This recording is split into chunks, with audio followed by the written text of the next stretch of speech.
Cuando mi propia nieta me escupió las palabras «vieja inútil» frente a toda la familia en mi cumpleaños número 70, sentí que algo dentro de mí se rompía para siempre. Suscríbete ahora porque esta historia tiene una de las reviravoltas más impactantes que jamás escucharás. Mi nombre es Elena, y si me están escuchando es porque finalmente encontré el valor de contar mi verdad. Una verdad que durante años mantuve guardada en lo más profundo de mi corazón, esperando el momento perfecto para revelarla. Ese día, 15 de marzo, debería haber sido especial. Mis 70 años rodeada de familia, como siempre había soñado. Pero cuando mi nieta Sofía se levantó de la mesa del comedor y me gritó esas palabras venenosas delante de mis hijos, mis nueras y hasta los vecinos que había invitado, supe que algo había cambiado para siempre en mi interior.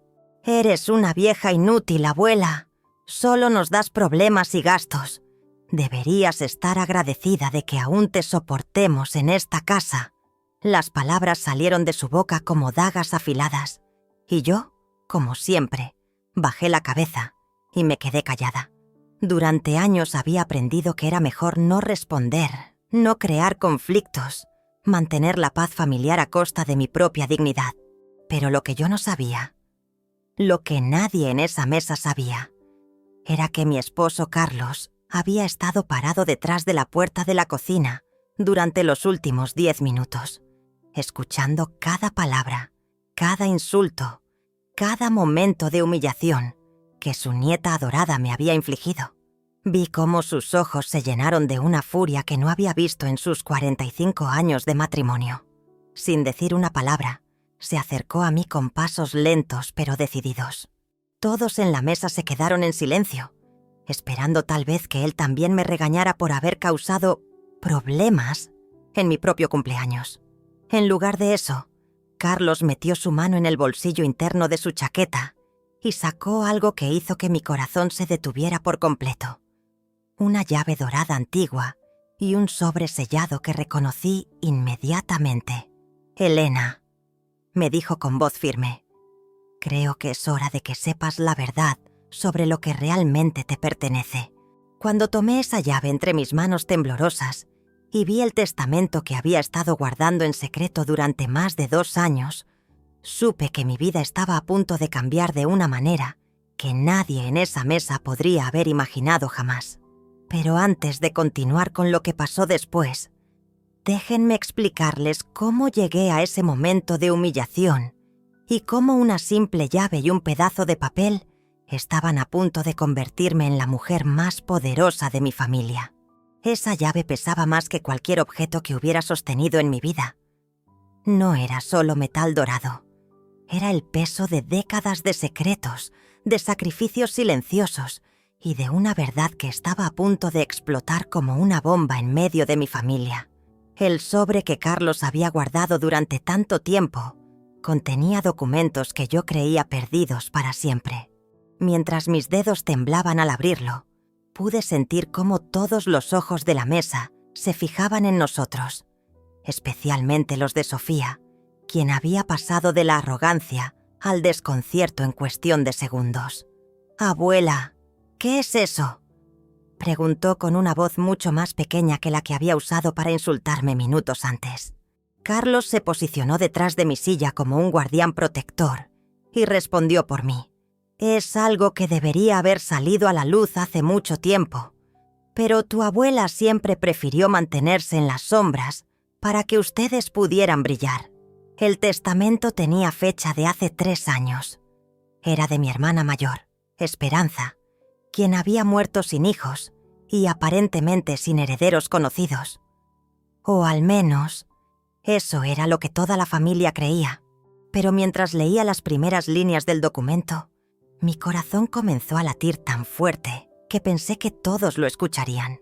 Por medio del presente documento, yo, Esperanza Morales de Santander, en pleno uso de mis facultades mentales, dejo todos mis bienes materiales a mi hermana menor, Elena Morales de Vázquez, incluyendo pero no limitándose a la hacienda de San Cristóbal con sus 200 hectáreas, las 3 propiedades comerciales en el centro de la ciudad, las cuentas bancarias detalladas en el anexo A y la colección de joyas familiares que permanece en la caja de seguridad número 1247. Las palabras se desdibujaron frente a mis ojos. La hacienda de San Cristóbal era la propiedad más codiciada de toda la región. Mis padres la habían perdido durante la crisis económica de los años 80 y siempre pensamos que había sido vendida a extraños. Esperanza nunca nos había dicho que la había recuperado. Pero tía Esperanza murió sin dinero, balbuceó mi hija Patricia, quien hasta ese momento había permanecido callada durante mi humillación. Nosotros pagamos su funeral porque no tenía nada. Carlos sonrió de una manera que nunca había visto antes. Era una sonrisa que mezclaba tristeza con una satisfacción amarga. Esperanza fingió pobreza durante sus últimos años porque quería ver quién la cuidaría por amor genuino, no por interés. Elena fue la única que la visitaba cada semana, la única que le llevaba comida casera, la única que se quedaba con ella cuando estaba enferma. La llave en mis manos correspondía a la caja de seguridad mencionada en el testamento. Pero había más. Carlos sacó otro papel de su bolsillo, este más reciente. Esto llegó hace 6 meses del banco, explicó. Las cuentas de Esperanza han estado generando intereses todo este tiempo. Elena, tú no eres la mujer pobre y dependiente que esta familia cree que eres. Eres millonaria. El silencio que siguió fue ensordecedor. Pude ver cómo Sofía, mi nieta que me había llamado inútil, se ponía pálida como un papel. Mi hija Patricia abrió y cerró la boca como un pez fuera del agua. Mis nueras intercambiaron miradas de pánico absoluto. Pero yo, por primera vez en años, sentí algo que había olvidado. Poder real. Verdadero poder. Ahora que conocen la bomba que explotó en mi cumpleaños, déjenme contarles cómo llegué a convertirme en una sombra dentro de mi propia existencia. Porque durante 15 largos años fui la mujer invisible de esta casa, la que limpiaba, cocinaba y cuidaba sin recibir ni un gramo de reconocimiento. Todo comenzó cuando mi hijo Roberto murió en ese accidente automovilístico hace 17 años. Patricia, mi nuera, quedó viuda con una bebé de apenas 2 años. Sofía, en lugar de buscar su propio camino, decidió mudarse a nuestra casa, temporalmente, para recomponerse. Ese temporalmente se volvió permanente cuando descubrió lo cómodo que era tener una suegra que hacía todo el trabajo doméstico gratis. Elena, ¿podrías cuidar a Sofía mientras busco trabajo?, me decía cada mañana. Pero los empleos que encontraba duraban semanas, nunca meses. Siempre había una excusa. El jefe era difícil, el horario no le convenía, los compañeros eran envidiosos. Mientras tanto, yo me convertí en madre sustituta de Sofía. La levantaba cada madrugada, le preparaba el desayuno, la llevaba al colegio, la ayudaba con las tareas, la bañaba, le contaba cuentos antes de dormir. Patricia llegaba cansada por las noches y desaparecía en su habitación con la excusa de que necesitaba tiempo para procesar su dolor. Carlos trabajaba largas horas en la construcción para mantenernos a todos. Cuando llegaba a casa, también él estaba demasiado agotado para notar cómo me desvanecía poco a poco en mi propio hogar. Los primeros años fueron los más duros. Sofía lloraba por su papá y yo la consolaba. Cuando cumplió 5 años y me preguntó por qué su mamá nunca jugaba con ella, no supe qué responder. «Mamá está triste, mi amor, pero la abuela está aquí para ti», le decía mientras la abrazaba. Patricia comenzó a salir con amigos, luego con pretendientes. Yo me quedaba cuidando a Sofía cada fin de semana, cada celebración, cada momento que debería haber compartido con mi esposo, después de tantos años de trabajo duro. «Es que usted entiende mejor a los niños, Elena», me decía Patricia cuando yo sugería que tal vez era hora de que ella asumiera más responsabilidades. «Además, a Sofía le encanta estar con usted». Era cierto. Sofía y yo habíamos desarrollado una conexión especial. Ella me llamaba Mamá Elena y yo me había acostumbrado a ser su figura materna principal. Pero con el tiempo, comencé a notar cambios preocupantes. Cuando Sofía cumplió 10 años, Patricia comenzó a llenarle la cabeza con ideas extrañas. «Tu abuela no tiene educación como yo», le decía durante las cenas. «Ella viene de una época diferente, no entiende el mundo moderno». Poco a poco, mi nieta empezó a verme diferente. Ya no corría a abrazarme cuando llegaba del colegio. Comenzó a corregir mi manera de hablar, a cuestionar mis decisiones, a preferir que Patricia firmara sus boletines escolares en lugar de yo. «Abuela, mi mamá dice que las mujeres de tu generación no sabían pensar por sí mismas», me dijo una tarde mientras le ayudaba con la tarea de matemáticas. Esas palabras me dolieron más que cualquier golpe físico. Patricia había conseguido un trabajo estable en una oficina, pero nunca se mudó. «¿Para qué?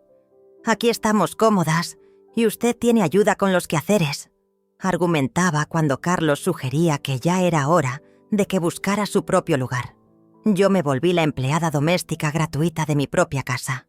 Cocinaba para todos, lavaba la ropa de todos, limpiaba los desastres de todos. Pero cuando se trataba de decisiones importantes, mi opinión no contaba. «Elena, déjanos a los adultos resolver esto», me decía Patricia cuando discutían sobre la educación de Sofía o los gastos del hogar. Como si mis 50 años de experiencia no valieran nada. El peor momento llegó cuando Sofía cumplió 15 años.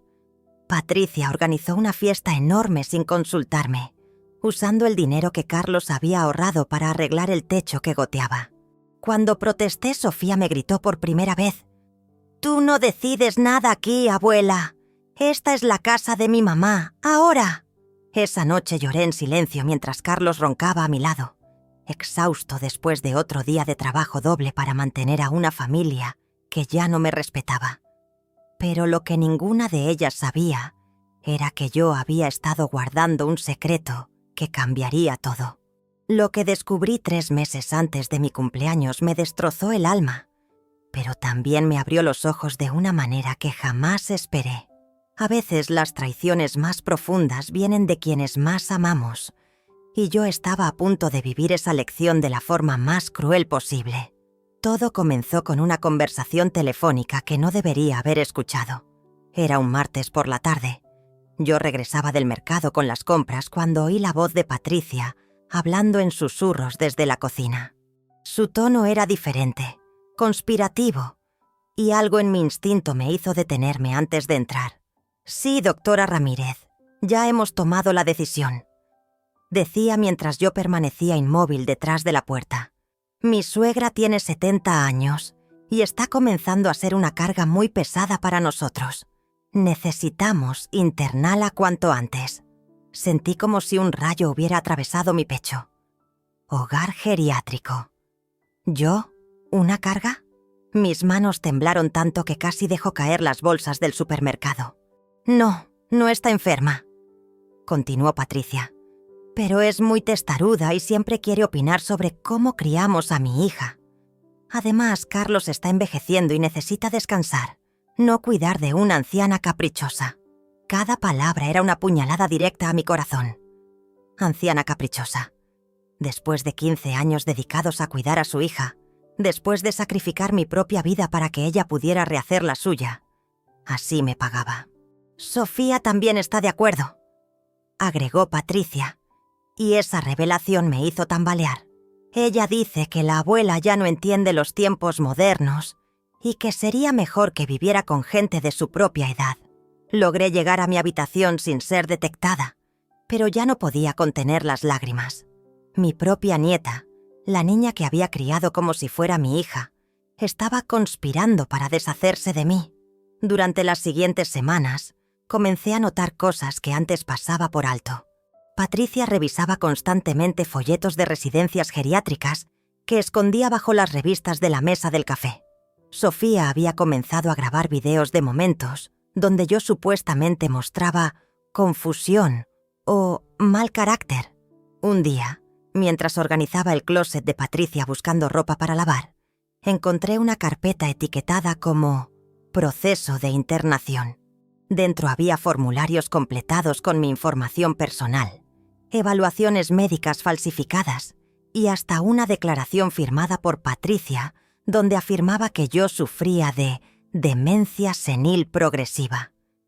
Pero lo que más me impactó fue encontrar una conversación impresa entre Patricia y Sofía por WhatsApp. Los mensajes eran devastadores. Mami, ya no soporto que la abuela esté siempre encima de nosotras. Tranquila, hija, ya casi terminamos todos los trámites. En 2 meses estará fuera de aquí. ¿Y si el abuelo se opone? Tu abuelo ya está muy viejo para pelear. Además, cuando vea que es lo mejor para todos, va a entender. Espero que en ese lugar la traten bien, pero ya no es nuestro problema. Exacto. Nosotras merecemos vivir nuestras vidas sin tener que cuidar ancianos. Esa noche no pude dormir. Caminé por la casa que había sido mi hogar durante tantos años, mirando cada rincón donde había dejado pedazos de mi alma. El jardín que había cultivado con tanto amor, la cocina donde había preparado miles de comidas, la sala donde había consolado a Sofía cuando era pequeña. Todo esto lo habían planeado a mis espaldas. Habían llenado formularios, habían mentido sobre mi estado mental, habían inventado diagnósticos falsos. Mi propia familia me había convertido en una prisionera condenada sin juicio. Pero lo más doloroso era darme cuenta de que los últimos meses habían sido un teatro cruel. Cada sonrisa de Patricia, cada abrazo fingido de Sofía, cada «te queremos, abuela», había sido una actuación mientras esperaban el momento perfecto para librarse de mí. Al día siguiente decidí confrontar a Patricia directamente. «Encontré los papeles», le dije mientras ella tomaba café en la cocina. Su reacción fue peor de lo que esperaba. En lugar de disculparse o explicar, me atacó con una frialdad que me heló la sangre. «Elena, usted ya no puede cuidarse sola. Es lo mejor para todos, incluyendo para usted misma. ¿Cómo puedes mentir sobre mi salud mental? ¿Cómo puedes firmar documentos falsos?» «No son falsos», respondió con una sonrisa que no llegaba a sus ojos. «Usted olvida cosas, se confunde, discute por todo. Eso es demencia temprana». En ese momento supe que había perdido para siempre a la mujer que creí conocer. La Patricia que había consolado tras la muerte de mi hijo había desaparecido, reemplazada por una extraña capaz de las mentiras más viles. Pero ellas no sabían que yo también tenía mis propios secretos y estaba a punto de usarlos. Después de descubrir la traición de Patricia y Sofía, mi mundo se desmoronó por completo. Pero lo que no esperaba era que Carlos, mi esposo silencioso y trabajador, había estado observando todo desde las sombras mucho más tiempo del que yo imaginaba. La noche siguiente a mi confrontación con Patricia, Carlos llegó a casa con una expresión que no había visto jamás. Sus ojos tenían una determinación férrea que me asustó y me tranquilizó al mismo tiempo. «Elena, necesitamos hablar», me dijo mientras cerraba la puerta de nuestra habitación. «Pero antes, quiero que sepas que no estás loca, no tienes demencia y no vas a ningún asilo mientras yo esté vivo». Sus palabras me sorprendieron. Carlos siempre había sido un hombre de pocas palabras, que prefería los hechos a las declaraciones dramáticas. Pero esa noche había algo diferente en él. «¿Cuánto tiempo llevas sabiendo sobre sus planes?», le pregunté mientras me sentaba en la cama, temiendo la respuesta. «6 meses», respondió, y mi corazón se hundió. «Pero no te dije nada porque necesitaba tiempo para preparar mi propia estrategia». Carlos abrió el cajón de su mesa de noche y sacó una grabadora pequeña que no había visto antes. «He estado documentando todo, Elena. Cada conversación, cada mentira, cada momento de maltrato hacia ti». Presionó el botón de reproducir y escuché la voz de Patricia hablando por teléfono. «Doctora, necesito que usted ponga en el reporte que mi suegra muestra signos de agresividad y confusión. Sí, sé que no es cierto, pero necesitamos que sea creíble para el proceso de internación». Me quedé helada. Era aún peor de lo que pensaba. «Hay más», continuó Carlos. sacando una carpeta llena de documentos. He estado siguiendo a Patricia durante sus salidas de trabajo. ¿Sabías que se encuentra con un abogado especializado en herencias cada miércoles? La traición se profundizaba. ¿Herencias? ¿Qué herencias? Exactamente lo que yo me preguntaba, respondió Carlos con una sonrisa amarga. Así que contraté a un detective privado para investigar qué estaba tramando. Mi esposo, el hombre que yo creía simple y directo, había estado llevando a cabo una investigación digna de una novela de misterio. Sacó fotografías donde se veía a Patricia entrando y saliendo de oficinas legales, hablando con personas que no reconocía. Resulta que Patricia ha estado buscando maneras de declararte mentalmente incapaz para obtener poder legal sobre cualquier propiedad o dinero que pudieras tener, explicó Carlos. Ella cree que nosotros tenemos ahorros escondidos. Pero ¿cómo puede creer eso si apenas tenemos para vivir? Porque Sofía le dijo que tú mencionaste alguna vez que tu hermana Esperanza te había dejado algo antes de morir. Entonces todo encajó. Hace 2 años, cuando Esperanza estaba muy enferma, había mencionado delante de Sofía que tenía una sorpresa para mí. En ese momento pensé que hablaba de alguna joya familiar o recuerdo sentimental. Pero Patricia había malinterpretado completamente la situación. «Elena, hay algo más que necesitas saber», continuó Carlos, y su voz se volvió más grave. El detective descubrió que Patricia ha estado robando dinero de nuestros ahorros para pagar sus investigaciones legales. Me mostró estados bancarios que evidenciaban retiros no autorizados. Miles de pesos que habían desaparecido de nuestra cuenta sin nuestro conocimiento. ¿Cómo pudo acceder a nuestro dinero? ¿Recuerdas cuando te pidió que firmaras esos documentos del seguro médico el año pasado? Eran autorizaciones bancarias. Ella ahora puede retirar dinero cuando quiera. La magnitud de la traición me abrumó. No solo planeaban internarme con diagnósticos falsos, sino que habían estado robando nuestros ahorros para financiar sus planes. Pero Carlos, ¿por qué no me dijiste nada antes? Porque necesitaba evidencia sólida, respondió mientras guardaba los documentos. Y porque sabía que si te contaba, tú habrías querido confrontarlas inmediatamente. Necesitaba que ellas creyeran que tenían el control total. Mi esposo había estado protegiendo mi espalda de una manera que jamás imaginé. Mientras yo me hundía en la tristeza y la confusión, él había estado construyendo un caso contra nuestras propias familiares. ¿Y qué planeas hacer con toda esta información? Eso depende de ti, Elena. Pero quiero que sepas que cuando llegaron esos documentos del testamento de Esperanza hace 6 meses, supe que era nuestra oportunidad de darles la lección que se merecen. Carlos había estado guardando el secreto de la herencia, esperando el momento perfecto para revelarlo. Había visto cómo me trataban, había documentado cada humillación, había recopilado evidencia de cada traición. Tu hermana no solo te dejó propiedades y dinero, Elena, te dejó el poder de demostrar quién eres realmente. Esa noche, por primera vez en meses, dormí tranquila. Sabía que no estaba sola en esta batalla y que mi esposo silencioso había resultado ser el guerrero más feroz que podía haber pedido. Al día siguiente, Carlos y yo fuimos al banco como 2 conspiradores unidos por una misión secreta. Durante todo el trayecto yo sentía una mezcla de nervios y expectativa que no experimentaba desde mi juventud. Después de décadas de vivir en las sombras, estaba a punto de descubrir qué tan poderosa podía llegar a ser. La caja de seguridad 1247 estaba ubicada en el sótano del Banco Nacional, en una zona reservada para los clientes más exclusivos.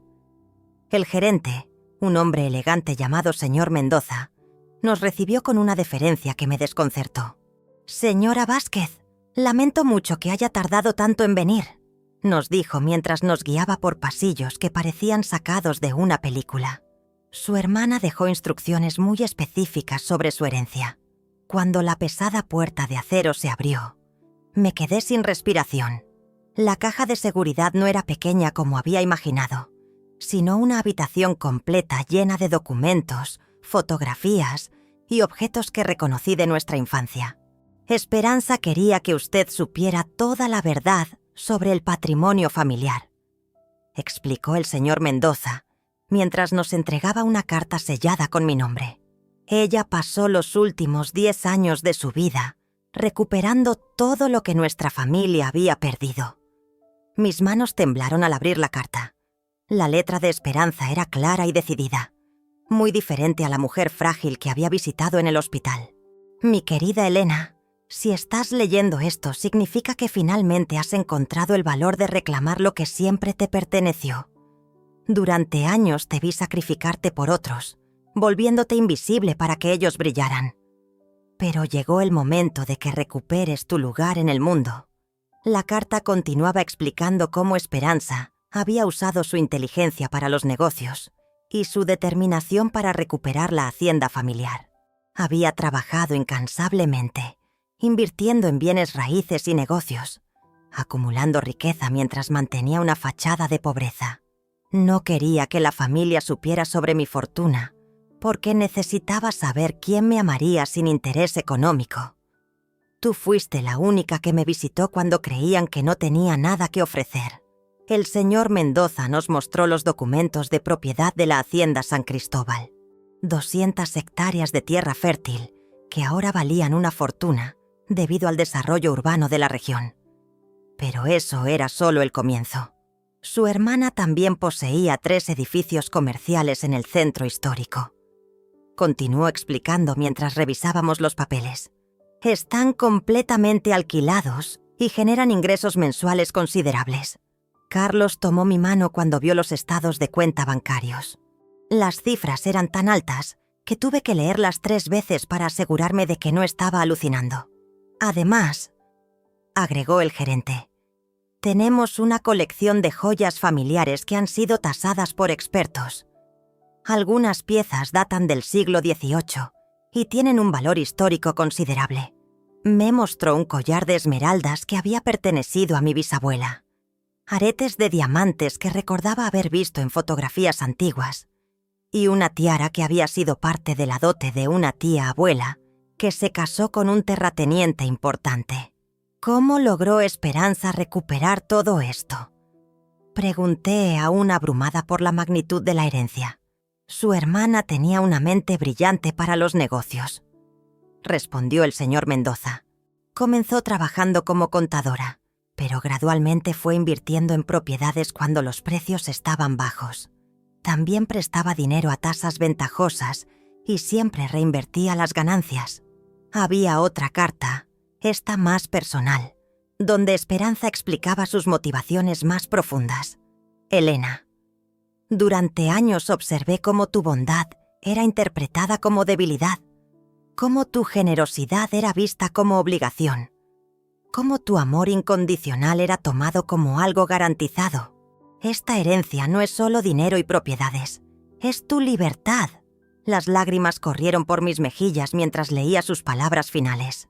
Usa este poder sabiamente, pero úsalo. No permitas que nadie vuelva a tratarte como si fueras invisible. Eres una mujer extraordinaria que merece respeto, amor verdadero y la oportunidad de brillar con luz propia. Carlos me abrazó mientras yo procesaba toda la información.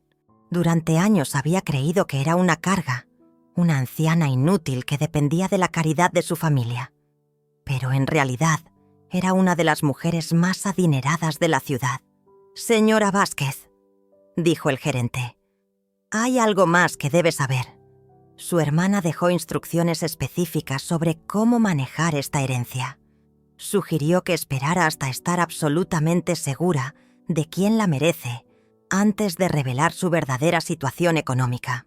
Esperanza había previsto exactamente lo que estaba pasando. Había diseñado esta herencia no solo como un regalo, sino como una prueba para descubrir las verdaderas intenciones de quienes me rodeaban. Salimos del banco con una perspectiva completamente diferente de nuestras vidas. Yo ya no era la abuela pobre que dependía de la bondad de Patricia y Sofía.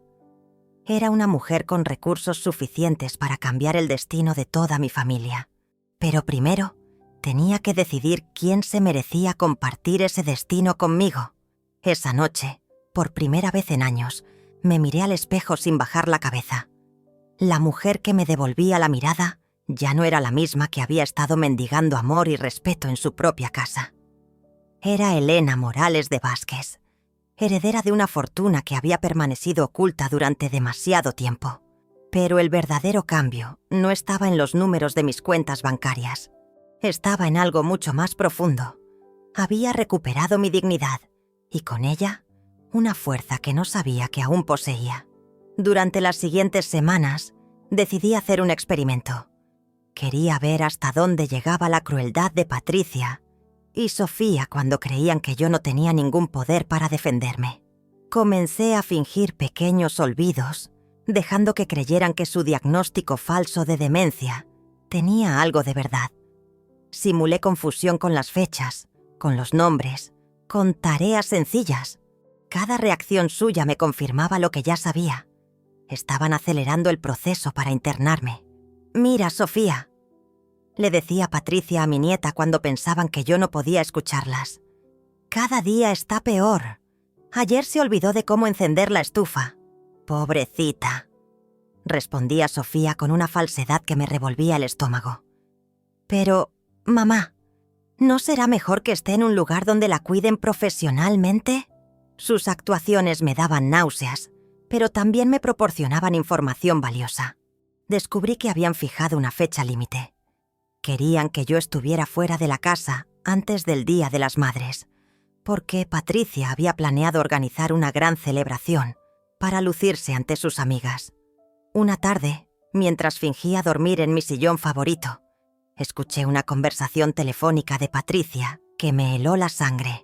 «Doctor López, sí, necesitamos acelerar el proceso. Mi suegra está empeorando rápidamente y se está volviendo agresiva». Mentía descaradamente. Ayer me gritó sin razón y amenazó con irse de la casa. Creemos que podría ser peligrosa para ella misma. Cada mentira que inventaba sobre mi supuesta deterioro mental era más elaborada que la anterior. Según sus historias, yo había intentado cocinar a medianoche. Había salido en pijama a la calle y había olvidado los nombres de todos los miembros de la familia. Pero mientras ellas tejían su red de engaños, yo estaba preparando la mía.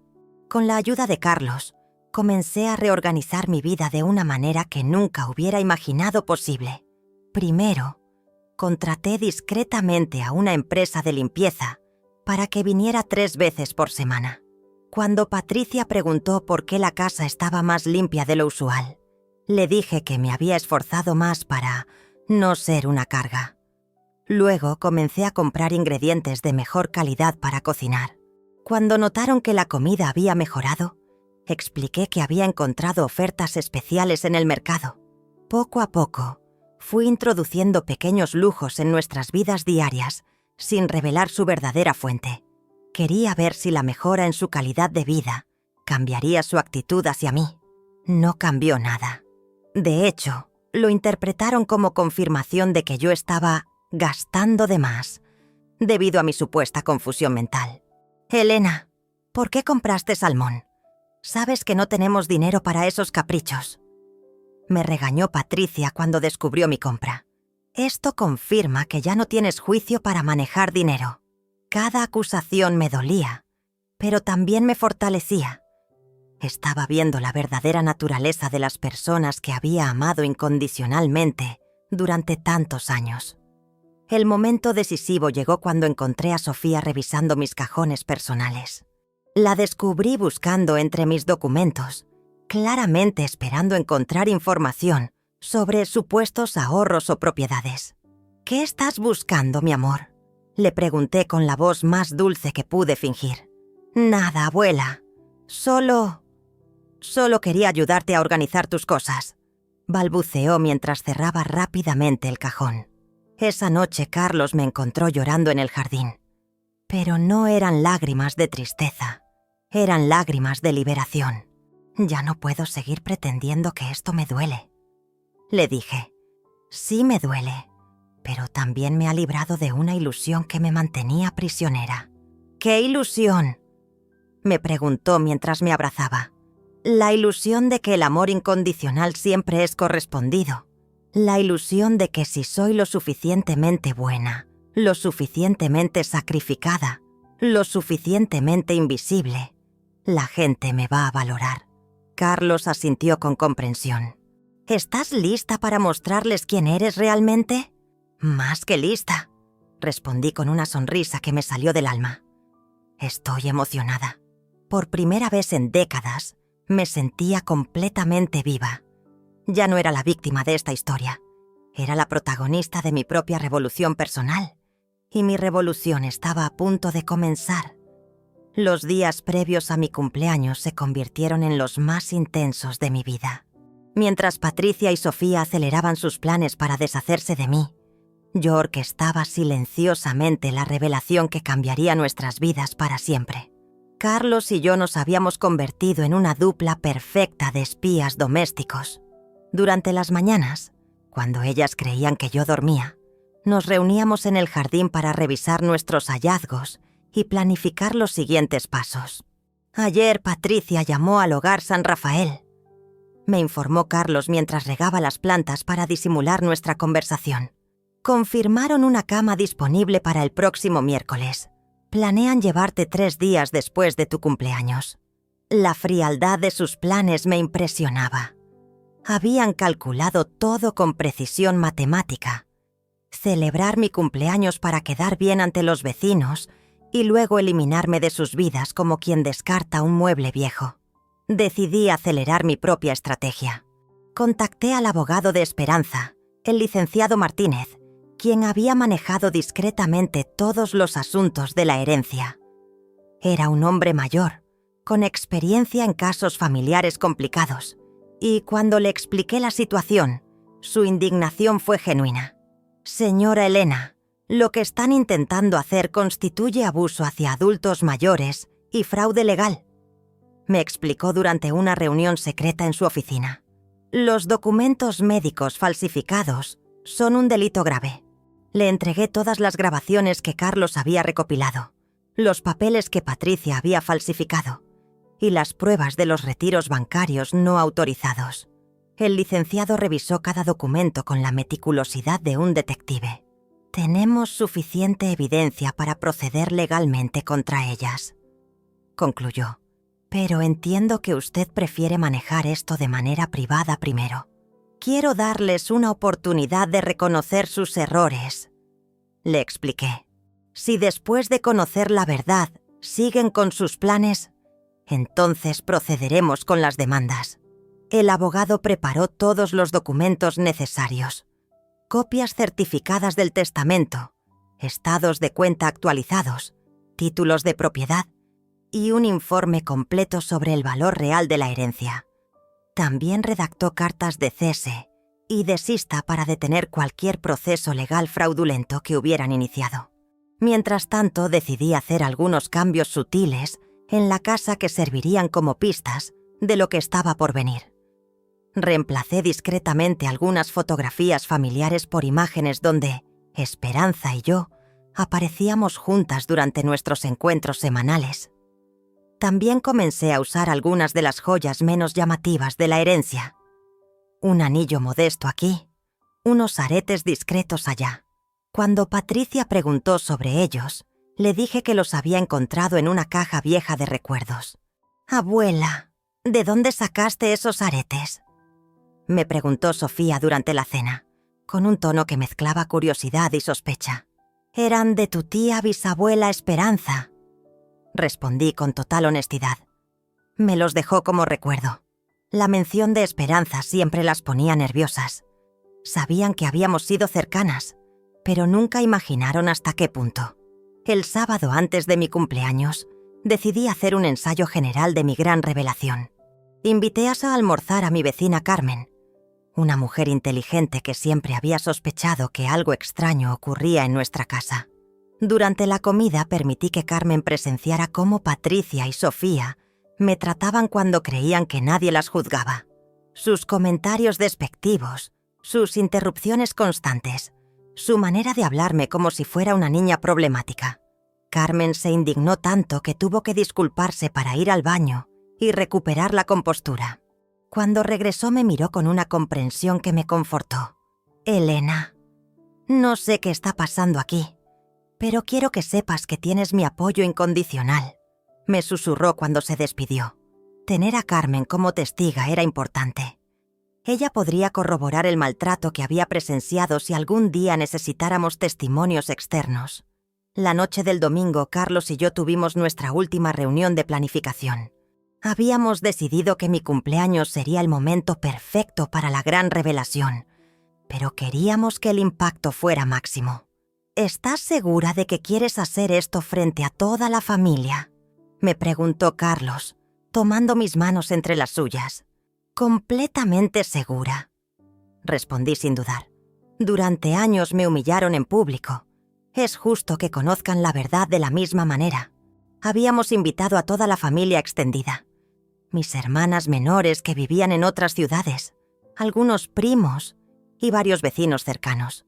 Quería que hubiera suficientes testigos para que Patricia y Sofía no pudieran negar o minimizar lo que estaba a punto de suceder. También había preparado sorpresas adicionales. El licenciado Martínez estaría presente, presentándose como un amigo de la familia que quería felicitarme. El detective privado que Carlos había contratado también vendría, disfrazado como el esposo de una vecina. Esa noche, mientras revisaba por última vez todos los documentos que revelaría al día siguiente, sentí una paz que no experimentaba desde hacía años. Ya no era la mujer asustada que temblaba ante la posibilidad de molestar a su familia. Era una guerrera que había descubierto sus armas y estaba lista para usarlas. El día de mi cumpleaños había llegado, y con él, el momento de mostrarle al mundo quién era Elena Morales de Vázquez realmente. El momento había llegado. Cuando Sofía me gritó «vieja inútil» frente a todos los invitados, sentí que el último hilo de mi paciencia se cortaba definitivamente. Pero en lugar de la tristeza habitual, una calma extraña se apoderó de mí. Era como si hubiera estado esperando precisamente este momento durante años. Carlos, que había estado observando desde la cocina, se acercó con esa determinación silenciosa que tanto admiraba en él. Cuando sacó la llave dorada y el testamento del bolsillo, vi cómo toda la mesa se sumió en un silencio expectante. «Señoras y señores», dijo Carlos con voz clara y fuerte, dirigiéndose no solo a la familia sino a todos los invitados presentes. «Creo que es momento de que conozcan la verdad sobre Elena». Patricia palideció instantáneamente. Sofía, que segundos antes había estado llena de arrogancia, ahora miraba a su abuelo con desconcierto creciente. «¿Qué verdad?», preguntó Patricia con voz temblorosa.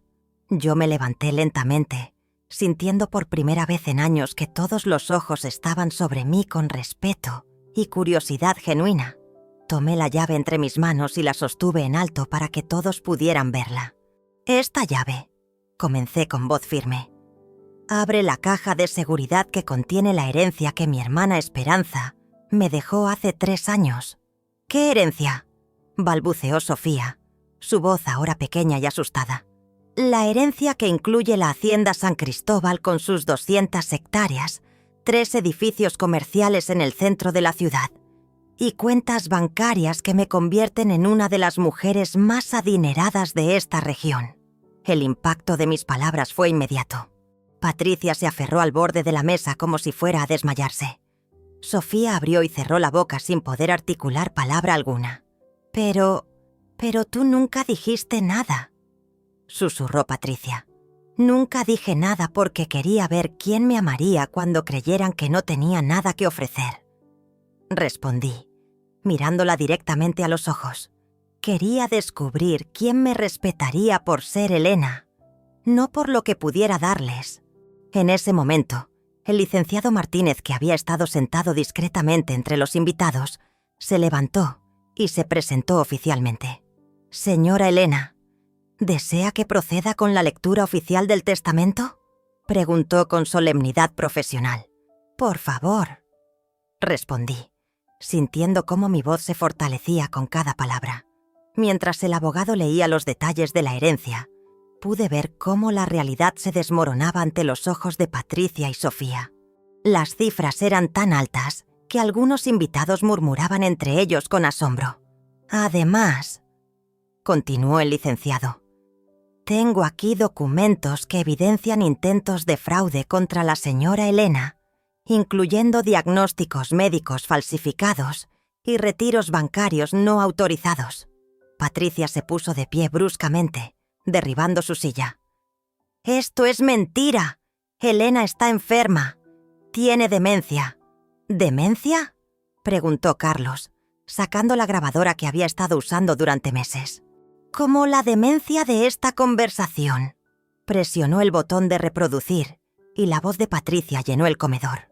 «Doctora, necesito que usted ponga en el reporte que mi suegra muestra signos de agresividad y confusión. Sí, sé que no es cierto, pero necesitamos que sea creíble para el proceso de internación». El horror en el rostro de Patricia era completo. Los invitados comenzaron a murmurar entre ellos, algunos con indignación evidente. ¿Planeaban internarme con diagnósticos falsos?, pregunté, aunque ya conocía la respuesta. «Abuela, nosotras solo queríamos lo mejor para ti», tartamudeó Sofía, con lágrimas comenzando a brotar de sus ojos. «¿Lo mejor para mí?», repetí, sintiendo décadas de frustración acumulada. ¿Mentir sobre mi salud mental era lo mejor para mí? ¿Robar mis ahorros era lo mejor para mí? ¿Planear deshacerse de mí 3 días después de mi cumpleaños era lo mejor para mí? Carmen, mi vecina, se levantó desde su lugar en la mesa. «Elena, yo presencié cómo te trataban. Todos aquí hemos visto cómo te hablaban como si fueras un estorbo». Otros invitados comenzaron a asentir, confirmando que habían notado el maltrato, pero no habían sabido cómo intervenir. «Durante 15 años», continué, «me convertí en la empleada doméstica gratuita de mi propia casa. Cociné, limpié, cuidé, sacrifiqué mis propios sueños y deseos para que ustedes pudieran vivir cómodamente. Y su forma de pagarme fue planear mi internación en un asilo. Pero nosotras te queremos», gritó Sofía desesperadamente. «¿Me quieren?», pregunté, y por primera vez en años mi voz sonó poderosa y segura. «¿Es amor llamarme vieja inútil? ¿Es amor robar mi dinero? ¿Es amor inventar enfermedades mentales para librarse de mí?». La habitación estaba en silencio total. Incluso los niños pequeños habían dejado de jugar para observar la escena. «Sofía», dije mirando a mi nieta directamente, «hace 1 hora me dijiste que era una vieja inútil. Ahora sabes que esa vieja inútil es millonaria.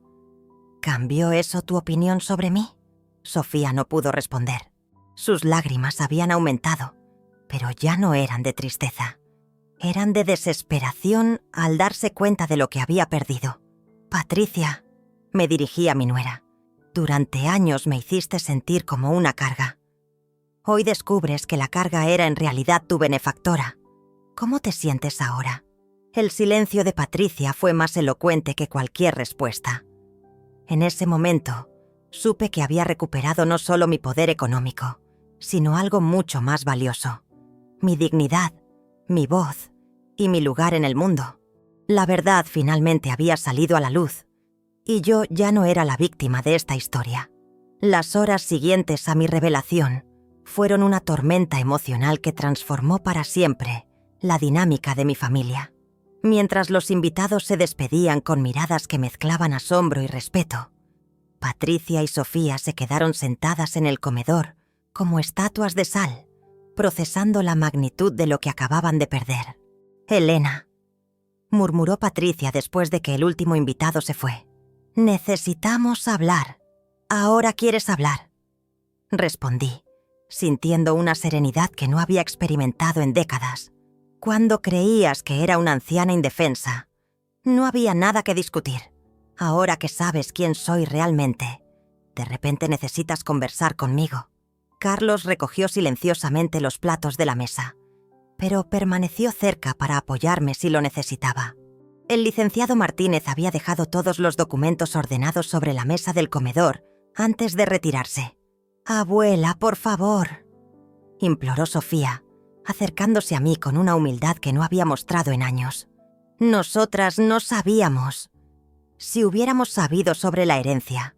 Exactamente. La interrumpí. No sabían sobre la herencia. Así que su comportamiento hacia mí era genuino. Me trataron como basura cuando pensaron que no tenía nada que ofrecerles. Patricia se levantó y comenzó a caminar de un lado al otro, claramente desesperada. Elena, podemos arreglar esto. Podemos empezar de nuevo. ¿Podemos qué?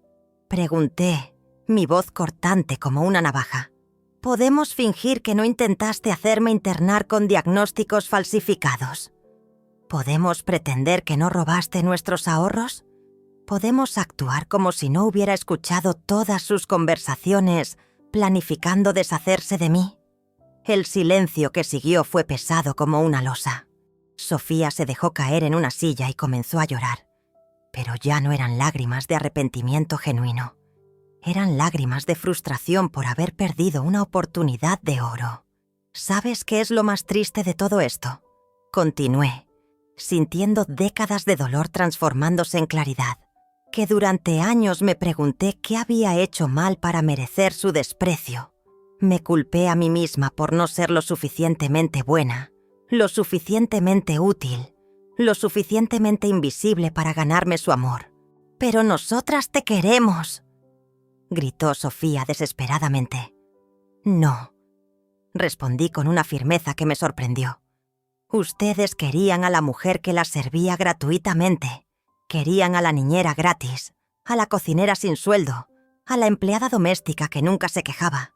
Pero a mí, a Elena, nunca me conocieron ni me respetaron». Patricia se acercó con las manos extendidas, como si fuera a tocarme. «Elena, por favor, somos familia. Podemos superar esto juntas». «¿Familia?», repetí, apartándome de su alcance. «¿Desde cuándo actúas como si fuéramos familia?» «Durante años fui la suegra molesta que soportabas por necesidad. Ahora que descubres que tengo dinero, de repente somos familia». Carlos se acercó y puso su mano en mi hombro. «Elena, ¿qué quieres hacer ahora?». Era la pregunta que había estado esperando. Durante meses había visualizado este momento. Pero ahora que estaba aquí, mi decisión era cristalina. «Quiero que se vayan», dije simplemente. «Quiero que Patricia y Sofía salgan de esta casa y no regresen». «¿Qué?». Patricia palideció hasta volverse casi transparente. «¿Nos estás echando? Esta es mi casa», respondí, sosteniendo los documentos de propiedad que el abogado había dejado. «Siempre fue mi casa. Ustedes vivieron aquí por mi generosidad, una generosidad que nunca valoraron». «Pero no tenemos dónde ir», protestó Sofía. «Tenían dónde enviarme a mí», repliqué. «Tenían planeado internarme en el Hogar San Rafael el miércoles. Estoy segura de que pueden encontrar algún lugar para ustedes». «Elena, por favor», suplicó Patricia. «Dame una oportunidad de compensarte. Puedo trabajar, puedo pagar por todo lo que hice mal». «¿Compensarme?», pregunté sintiendo una risa amarga brotando de mi garganta. «¿Cómo planeas compensar 15 años de humillaciones? ¿Cómo vas a pagar por hacerme sentir invisible en mi propia vida? Podemos ir a terapia familiar», sugirió desesperadamente. «Podemos aprender a ser mejores. Es demasiado tarde para eso», respondí sorprendida por mi propia determinación. «Ustedes tuvieron décadas para elegir ser mejores. Eligieron ser crueles. Ahora yo elijo ser libre». Sofía se acercó y se arrodilló frente a mí. «Abuela, tú me criaste. Tú me enseñaste a caminar, a leer, a cocinar. ¿Cómo puedes abandonarme ahora?». Sus palabras me dolieron, pero no me debilitaron. «Yo te enseñé muchas cosas, Sofía. Te enseñé sobre el amor, la paciencia, la generosidad, pero tú elegiste aprender otras lecciones de tu madre. La ingratitud, la crueldad, la codicia». «Pero puedo cambiar», gritó. «Tal vez puedas», admití. «Pero no será aquí, y no será conmigo. Algunas lecciones de vida se aprenden mejor cuando se enfrentan las consecuencias reales de nuestras acciones». Carlos me abrazó por detrás y sentí su apoyo incondicional fluyendo hacia mí. «¿Cuánto tiempo les das para irse?», preguntó. «1 semana», respondí sin vacilar. «Tienen 1 semana para encontrar otro lugar donde vivir». Patricia y Sofía se miraron con horror, finalmente comprendiendo que la mujer que habían pisoteado durante años ya no existía. En su lugar estaba una mujer que había recuperado su poder y estaba dispuesta a usarlo. La Elena que había tolerado años de maltrato había muerto. La que quedaba era alguien completamente diferente. Alguien que se valoraba a sí misma. 1 semana después de mi revelación, Patricia y Sofía se fueron de mi casa con apenas 2 maletas cada una. No hubo despedidas dramáticas ni últimos intentos de reconciliación. Simplemente se marcharon en silencio, como sombras que finalmente se desvanecían con la luz del amanecer. Observé desde la ventana de mi habitación cómo cargaban sus pertenencias en el taxi que las esperaba. Sofía volteó una vez hacia la casa, como si esperara que yo corriera a detenerlas, pero yo permanecí inmóvil, sintiendo una mezcla de tristeza y liberación que me costaba procesar. «¿Te arrepientes?», me preguntó Carlos apareciendo a mi lado. «No», respondí honestamente. «Me duele, pero no me arrepiento. Por primera vez en años, siento que puedo respirar completamente». Los días siguientes fueron extraños. La casa, que durante tanto tiempo había estado llena de tensión y resentimiento, ahora rebosaba de paz. Carlos y yo redescubrimos la alegría de desayunar juntos, sin interrupciones, de ver televisión sin comentarios despectivos, de hablar sobre nuestros planes sin que nadie los criticara. Decidí usar mi nueva situación económica de manera inteligente. Contraté a una empresa de remodelación para renovar la casa según mis gustos, no según las necesidades de Patricia y Sofía. Cambié los muebles oscuros y pesados por otros más luminosos y cómodos. Convertí la habitación que había sido de Sofía en un estudio de lectura. «Esta casa finalmente se siente como nuestro hogar», me dijo Carlos, mientras admirábamos el nuevo jardín que habíamos diseñado juntos. También decidí involucrarme en la comunidad de una manera que nunca antes había podido. Doné una suma considerable a la escuela local para mejorar su biblioteca. Establecí una beca para estudiantes de bajos recursos que llevaba el nombre de mi hermana Esperanza. Pero la transformación más significativa fue interna. Después de décadas de caminar con la cabeza agachada, comencé a mantenerla en alto. Cuando iba al mercado, la gente me saludaba con respeto genuino. Cuando visitaba el banco, el personal me trataba como la cliente importante que siempre había sido, pero que nunca había reclamado ser. Un mes después de que Patricia y Sofía se fueran, recibí una llamada telefónica que no esperaba. «Elena, soy Patricia. Necesito hablar contigo». Su voz sonaba diferente, más pequeña, más vulnerable. Pero yo ya no era la misma mujer que se derretía ante cualquier muestra de aparente arrepentimiento. «¿Qué necesitas, Patricia?» «Sofía está muy mal», me dijo, y pude escuchar lágrimas en su voz. «Está deprimida. No quiere comer. No quiere ir a la escuela. Sigue preguntando por ti». «¿Y qué esperas que haga yo?», pregunté sorprendida por mi propia frialdad. Tal vez podrías venir a visitarla. O permitir que ella te visite. Te extraña mucho». «Patricia», dije después de un momento de reflexión. «Sofía no me extraña a mí. Extraña a la abuela que la servía sin cuestionar, que toleraba sus insultos, que la ponía a ella antes que a mí misma. Esa abuela ya no existe. Pero ella es solo una niña. Sofía tiene 17 años». La interrumpí. «Ya no es una niña. Es lo suficientemente mayor para entender las consecuencias de sus acciones. Y tú, como su madre, eres responsable de haberle enseñado que estaba bien tratarme como lo hizo». Hubo un silencio largo del otro lado de la línea. «¿Nunca nos vas a perdonar?», preguntó finalmente. «El perdón no es lo mismo que permitir que me maltraten de nuevo», respondí. «Puedo perdonar lo que hicieron, pero no voy a volver a ponerme en una posición donde puedan lastimarme. ¿Y si cambiamos? ¿Y si demostramos que hemos aprendido? Entonces será para su propio beneficio, no para el mío. Dije con una claridad que me sorprendió. Mi trabajo como madre sustituta y abuela abnegada terminó. Ahora mi trabajo es ser Elena, cuidar de Elena y asegurarme de que Elena sea feliz. Después de colgar, me sentí extrañamente liberada. Durante décadas había cargado con la responsabilidad de mantener unida a una familia que no me respetaba. Ahora, por primera vez, esa responsabilidad ya no era mía. Carlos me encontró en el jardín, donde había estado regando las rosas que habíamos plantado juntos. «¿Cómo te sientes?», me preguntó. «Libre», respondí simplemente. Por primera vez en mi vida adulta, me siento completamente libre. Esa noche, mientras cenábamos solos por primera vez en 15 años, Carlos levantó su copa de vino. «Brindo por Elena», dijo con una sonrisa que me llegó hasta el alma. «La mujer más valiente que conozco. Brindo por nosotros», respondí, chocando mi copa con la suya. «Por descubrir que nunca es demasiado tarde para empezar de nuevo». Mientras bebíamos en silencio, observando el atardecer desde nuestro comedor renovado, supe que había tomado la decisión correcta. Ya no era la mujer que mendigaba amor y respeto. Era la mujer que los exigía y que tenía la fuerza para alejarse de quienes no podían dárselos.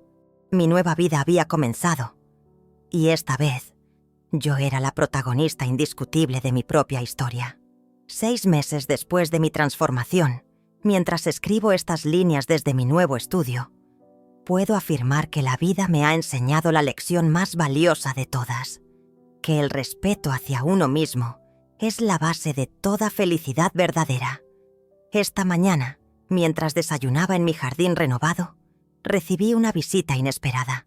Sofía apareció en mi puerta, pero ya no era la adolescente arrogante que me había insultado en mi cumpleaños. Era una joven visiblemente más delgada, con ojeras profundas y una humildad que nunca había mostrado antes. «Abuela», me dijo cuando abrí la puerta. «¿Podemos hablar?». La dejé pasar, pero no la invité a sentarse. Después de todo lo vivido, había aprendido que la comodidad debe ganarse, no otorgarse automáticamente. «He estado pensando mucho estos meses», comenzó, con voz temblorosa, «sobre lo que te hice, sobre cómo te traté, sobre la persona en la que me convertí contigo. ¿Y qué conclusiones has sacado?», pregunté, manteniendo un tono neutral. «Que fui cruel, que fui injusta, que me aproveché de tu bondad durante años sin valorar nunca lo que hacías por mí». Sus palabras sonaban sinceras, pero yo había aprendido a distinguir entre el arrepentimiento genuino y la desesperación por las consecuencias perdidas. «¿Y por qué vienes a decirme esto ahora?», pregunté. «Porque he estado viviendo sola estos últimos 2 meses», respondió, y noté cómo se le quebró la voz. «Mamá y yo no pudimos seguir viviendo juntas. Ella me culpa por haber perdido la oportunidad de vivir contigo y tu dinero. Yo la culpo por haberme enseñado a tratarte mal». «Interesante». La adversidad había comenzado a mostrarles quiénes eran realmente, cuando no tenían una víctima común a quien culpar. «¿Y dónde estás viviendo ahora?». «En una habitación pequeña cerca de la universidad. Trabajo medio tiempo en una cafetería para pagar mis gastos. Por primera vez en mi vida, entiendo lo que significa esforzarse por algo». Se sentó en el borde del sofá, sin invitación, y continuó. «Abuela, todos los días pienso en cómo debe haberte sentido cuando yo te gritaba, cuando te trataba como si fueras una carga. Ahora que vivo sola, me doy cuenta de todo lo que hacías por nosotras». «¿Y qué esperas que haga yo con esa información?», pregunté genuinamente curiosa. «No espero nada», respondió, y por primera vez sus palabras sonaron completamente honestas. «Solo quería que supieras que entiendo lo que perdí. No solo perdí el dinero o la comodidad, perdí a la persona que más me amó en este mundo». Sus lágrimas comenzaron a caer, pero no hicieron que mi corazón se ablandara como habría ocurrido en el pasado. «Sofía», dije después de un momento de reflexión, Aprecio tu honestidad, pero necesitas entender algo importante. El hecho de que ahora comprendas el daño que causaste no me obliga a regresar a ser la persona que toleraba ese daño. Lo sé, susurró. Solo quería pedirte perdón, de verdad, completamente, sin esperar nada a cambio. Te perdono, respondí, y vi cómo sus ojos se iluminaron con esperanza. Pero perdonar no significa olvidar, y definitivamente no significa regresar a cómo estaban las cosas antes. ¿Entonces nunca podremos tener una relación de nuevo?, preguntó. Tal vez, admití, pero sería una relación completamente diferente. Sería entre dos adultas que se respetan mutuamente, no entre una abuela que se sacrifica y una nieta que lo da por sentado. Sofía asintió lentamente. ¿Podrías enseñarme cómo ser esa persona que te respeta? Su pregunta me sorprendió. Durante todos estos meses, había esperado súplicas para que las perdonara, promesas de cambio o intentos de manipulación emocional, pero nunca había esperado que me pidiera que les enseñara cómo respetarme. Esa es una lección que solo puedes aprender tú misma, respondí. Empieza por respetarte a ti misma. Cuando aprendas a valorar tu propia dignidad, entenderás por qué era importante valorar la mía. Sofía se levantó para irse, pero se detuvo en la puerta. Abuela, ¿puedo preguntarte algo? Por supuesto. ¿Cómo supiste que tenías la fuerza para hacer todo esto? ¿Cómo encontraste el valor para enfrentarnos? Sonreí, recordando la mujer asustada que había sido apenas unos meses atrás. No sabía que tenía esa fuerza, admití. Pero descubrí que el valor no viene de sentirse fuerte. Viene de decidir que mereces algo mejor de lo que estás recibiendo. Después de que Sofía se fue, me senté en mi jardín con Carlos, contemplando las flores que habíamos plantado juntos. ¿Crees que realmente ha cambiado?, me preguntó. Creo que está empezando a cambiar, respondí. Pero el cambio real toma tiempo, y no es mi responsabilidad guiarla a través de él. ¿Y si vuelve? Si demuestra que realmente ha aprendido, entonces tal vez, con el tiempo, podamos construir algo nuevo, dije sintiendo una paz profunda. Pero será algo basado en respeto mutuo, no en sacrificio unilateral. Mientras escribo estas últimas líneas, quiero que quienes escuchen mi historia entiendan algo fundamental. Nunca es demasiado tarde para reclamar tu dignidad. No importa cuántos años hayas pasado siendo invisible, mendigando amor o sacrificándote por personas que no lo valoran. Yo tenía 70 años cuando finalmente dije, basta. Algunos podrían pensar que era demasiado tarde para cambiar mi vida, pero estos últimos meses han sido los más auténticos y satisfactorios de mi existencia. He aprendido que el amor verdadero no te pide que desaparezcas para existir. El respeto genuino no requiere que te hagas pequeña para que otros se sientan grandes. Y la familia real no te castiga por tener límites y dignidad. Si hay algo que quiero que recuerden de mi historia, es esto. Ustedes merecen ser valorados por quienes son, no por lo que pueden dar. Merecen respeto, consideración y amor que no venga con condiciones imposibles. Y si las personas en su vida no pueden ofrecerles eso, entonces tal vez sea hora de encontrar personas que sí puedan hacerlo. Porque al final del día, la única persona que puede garantizar que los traten con dignidad son ustedes mismos. Y esa, queridos amigos, es la lección más poderosa que la vida puede enseñarnos.